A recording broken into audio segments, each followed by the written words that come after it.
Ich zeige euch heute, wie man das Halbleitbündel macht zum Räuchern. Den habe ich jetzt frisch aus dem Garten geschnitten.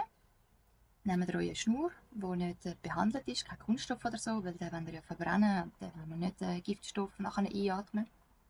Ich würde jetzt die am Boden legen. So ein bisschen Schnur annehmen. Es geht einfacher, wenn ihr abschneidet und nachher habt ihr zu wenig. Dann könnt ihr da zuerst mal einen Knopf machen, als Ende. Schön alles relativ gleichmäßig. Dann haben wir das Ende, dann können wir noch die paar übrig gebliebenen Blättchen wegnehmen. Dass ihr da wirklich schön einen Knopf drum machen und wie einen Anfang habt. So. Ich würde auf jeden Fall einen doppelten Knopf machen, weil dann hebt es besser und am Schluss vielleicht noch übrig lassen, wenn noch mal etwas zu knoten. Und dann könnt ihr eigentlich einfach so schön spiralförmig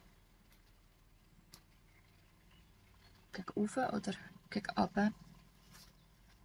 Einfach so, dass ihr wirklich da schön jedes Blättchen reinnehmt.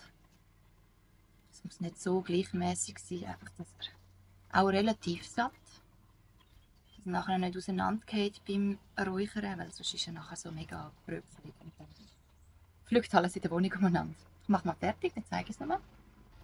Also wenn wir hier am Ende angekommen sind, könnt ihr euch einfach kehren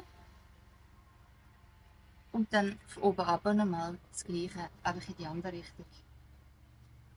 Dass wirklich alles schön zusammenhält. Und unten ankommen könnt ihr es abschneiden und mit dem übrig gebliebenen Ende verknoten. Sieht das so aus. Dann könnt ihr jetzt hier einfach aufhängen, am besten draußen, irgendwo wo es schön warm ist. Nicht direkt an die Sonne, aber wo wirklich immer gute Durchlüftung durchgeht. Ja. Ein paar Tage, ein paar Wochen trocknen und dann ist es dann einfach ready.